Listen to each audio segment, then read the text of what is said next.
Okay, bismillahirrahmanirrahim. Assalamualaikum warahmatullahi wabarakatuh. Tutorial yang ke-34 anak-anak. Maksudnya inilah tajuk terakhir untuk pusingan fokus pertama kita.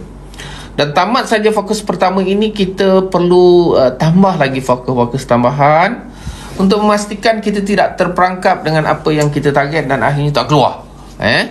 Okay? Terima kasih. Kita teruskan. Antara tajuk penting, soalan-soalan yang patut kita tasmik ialah berkaitan dasar luar. Okey, terus saja kita mulakan dengan soalan yang pertama, iaitu tentang bentuk hubungan luar Malaysia. Okey, ini tajuk yang jarang dibincangkan, tetapi perlu diambil perhatian anak-anak. Buka kurungan, bentuk hubungan luar Malaysia terbahagi dua. Dua itu sendiri cikgu nak bagi markah. Pertama ialah hubungan bilateral. Satu markah untuk bilateral, iaitu merujuk kepada hubungan secara terus dengan negara-negara tertentu. Secara terus. Okey, contohnya Malaysia mengutamakan hubungan dengan negara-negara jiran. Okey, jiran tetangga. Hubungan terus antara Malaysia dengan Singapura berlaku, Indonesia, Filipina, Brunei dan sebagainya. Kedua pula, buka kurungan, hubungan multilateral. Apa multilateral? Iaitu merujuk kepada hubungan dalam bentuk pertubuhan. Okey, di mana hubungan itu berlaku, contohnya hubungan sesama dalam pertubuhan serantai, hubungan pertubuhan serantau seperti ASEAN. Cikgu bagi serantau, ASEAN, dan satu lagi pertubuhan dunia, pertubuhan dunia pula seperti Commonwealth. Banyak lagi lah, PBB 6 dan sebagainya. Okey, anda kata 6 markah lah katakan. Okey, soalan fakta kan, berapa anak-anak boleh dapat? Okey, yang pertama mari kita tasmik balik 2. Yang kedua bilateral, yang ketiga secara terus, yang keempat jiran, yang kelima Singapura, yang keenam multilateral, yang ketujuh pertubuhan, yang ke-8 serantau, yang ke-9 ASEAN, yang ke-10 dunia, 11 Commonwealth. Banyak Sepatutnya kita boleh letakkan 8 ni. Okey, apa salahnya? Kita letaklah 8. Okay. Kita terus bersedia untuk soalan esei kan. 8 garis-garis. So, okey, ini pun memang sesuai panjang tajuk ini untuk esei. Untuk B, soalan yang sesuai ialah faktor. Terangkan faktor penggubalan dasar luar Malaysia. Okey, banyak isinya tetapi cikgu ambil kata kunci yang betul-betul mudah diingat. Perkara terangkan ada fakta uraian contoh. Jangan bimbang Faktor penggubalan dasar luar Malaysia dapat lihat dari segi sejarah. Ini faktanya. Awal-awal lagi dah boleh dapat sepatutnya sejarah. Tengok uraiannya. Hubungan Melayu serumpun di Kepulauan Melayu sejak sekian lama berlaku. Bermaksud hubungan Melayu serumpun telah berlaku. Dengan siapa? Okey, negara kita mempunyai hubungan dengan Indonesia. Contoh kita beri Brunei dan Filipina. Huraiannya serumpun, contohnya Indonesia. Okey, fakta seterusnya, faktor ekonomi pula. Okey, Malaysia telah mengamalkan pasaran bebas. Satu markah. Dan Malaysia merupakan pengeluar biji timah. Kita beri untuk biji timah dan getah. Hubungan Britain berlaku kerana keperluan pasaran. Satu markah untuk pasaran. Seterusnya, faktor politik. Contohnya Malaysia sebagai negara demokrasi. Okey, demokrasi menekankan pemeliharaan kedaulatan negara. Maka dasar Malaysia perlu menyokong negara diceroboh. Contohnya seperti Palestin. Satu markah. Malaysia juga tegas menyokong semua resolusi.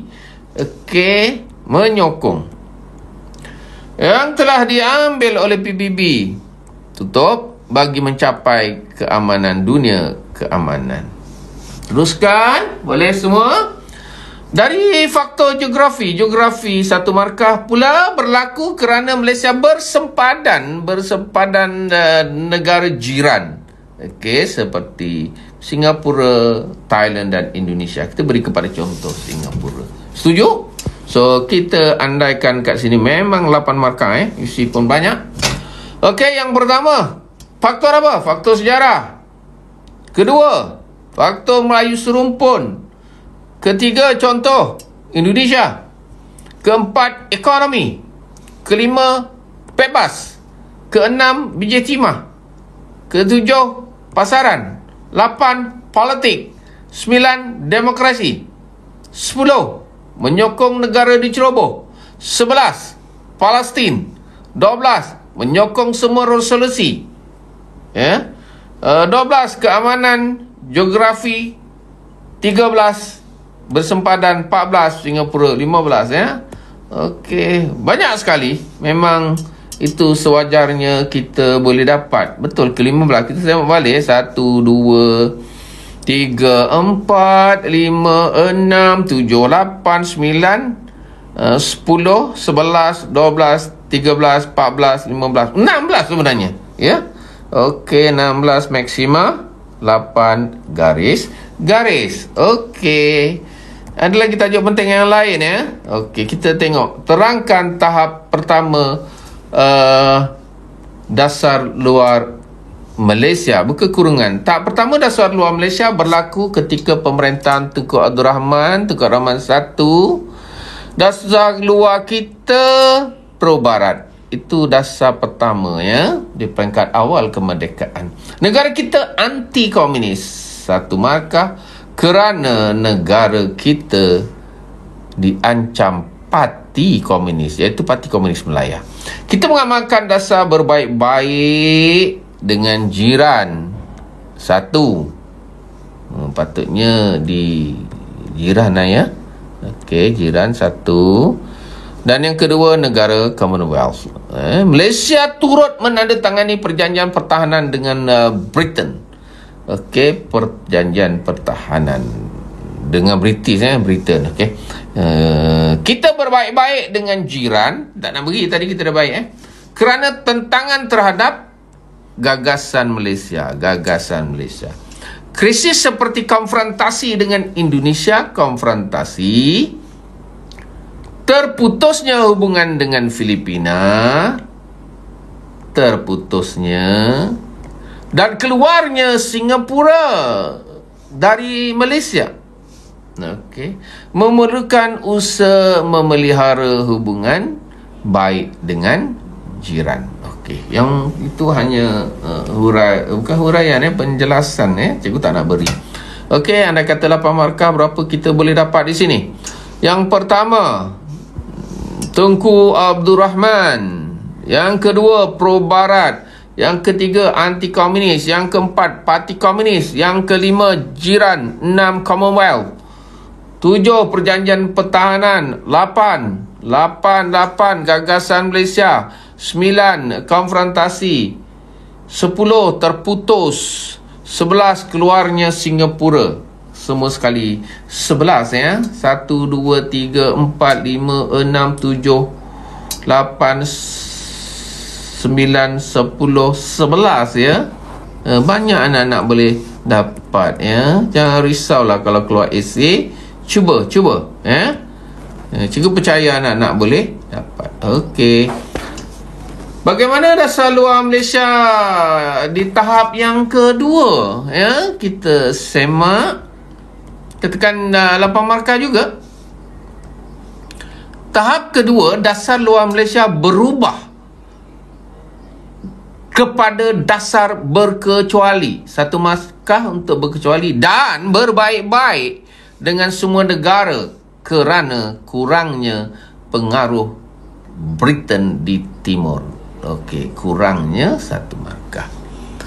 Perubahan dasar ini berlaku kerana pergolakan yang berlaku di Vietnam. 1 markah. Okey. Melibatkan 2 kuasa besar. 1 markah, iaitu Amerika Syarikat dan China Amerika. Itu sebab soalan terangkan ini perlu diingat Setiap fakta penting, uraian penting, contoh penting. Jika mampu buat inference ataupun kesimpulan, buat Kemungkinan dapat markah sangat tinggi. Kemudian pengenalan konsep Zoufan, mendorong Malaysia berkecuali dan bersahabat dengan semua negara. Malaysia juga menjalin hubungan dengan negara komunis. Peringkat tahap pertama tadi anti-komunis, sekarang sudah berbaik dengan komunis seperti China. Keinginan bersahabat dengan semua negara jelas dilihat apabila Malaysia mengadakan hubungan diplomatik dengan Vietnam. Hubungan dengan Vietnam ini bagi mengatasi masalah pelarian Vietnam. So kalau 8 markah, kita dapati banyak isi boleh anak-anak dapat, ya. Pertama, berkecuali. Kedua, berbaik-baik. Ketiga, kurangnya pengaruh. Kurangnya pengaruh. Yang keempat, Vietnam. Kelima, 2 kuasa besar. Contohnya boleh beri Amerika Syarikat. Keenam, ketujuh, Zoufan. Ke-8, semua negara. Ke-9, komunis. 10, China. 11, diplomatik. 12, masalah pelarian. 12 dapat, ya. Teruskan. Jangan takut kepada, ramai pelajar memang agak takut bab akhir ini, bab 9. Tetapi percayalah, sebenarnya mudah dapat markah, ya. Setiap patah itu akan ditimbang, ya. Jangan risau, ya. Dan akhir sekali tentang dasar luar tahap ketiga, ya. Tadi ada 2, pertama, kedua dan ketiga. Soalannya, terangkan tentang tahap ketiga dasar luar negara. Ini era Dr. Mahathir. Tahap ketiga dasar luar Malaysia memberi penekanan kepentingan ekonomi dalam menentukan dasar luarnya. Ekonomi satu. Ketika pemerintahan Dr. Mahathir, hubungan Malaysia cenderung mencari peluang baru di dalam bidang ekonomi. Peluang baru. Malaysia mengamalkan dasar pandang ke timur.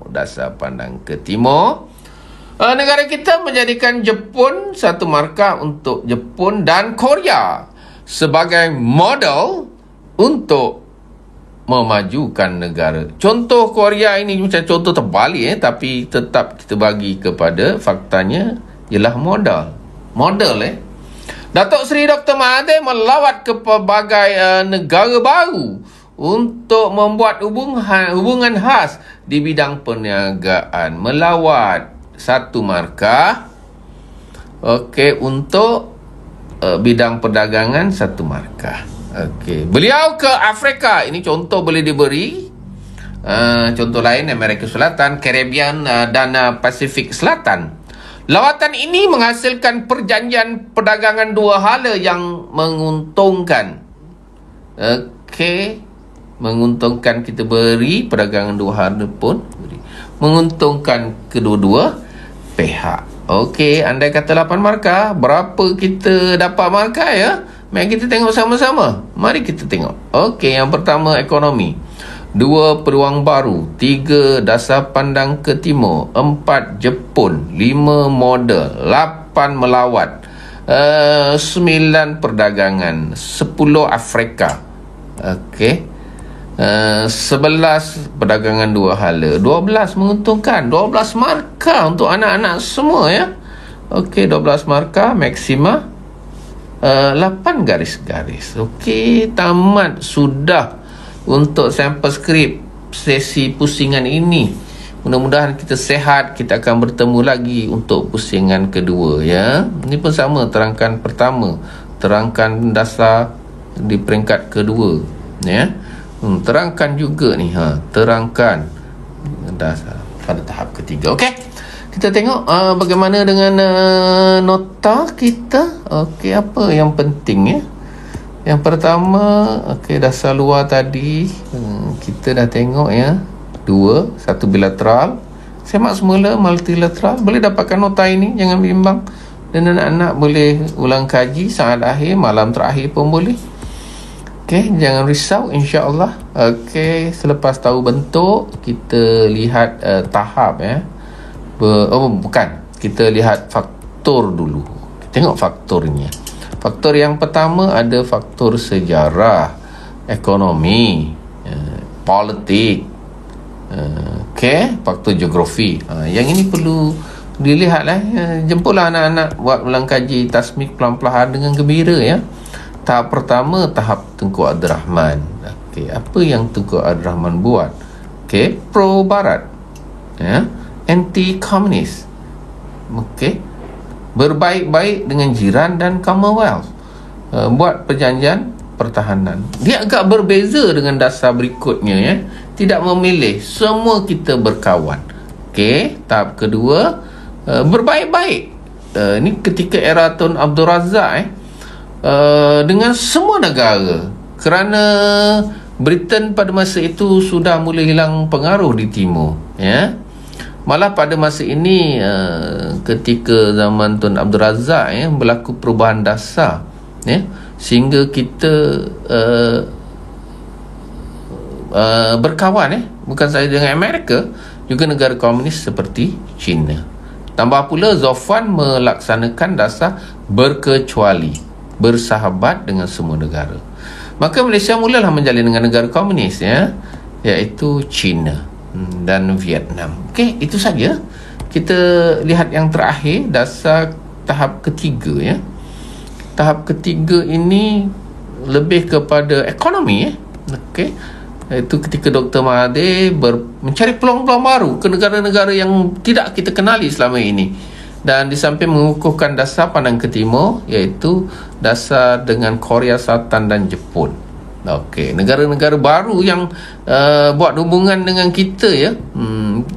Negara baru seperti negara-negara di Afrika ya, daripada Afrika Selatan sehinggalah ke Afrika di kawasan-kawasan Mediterranean.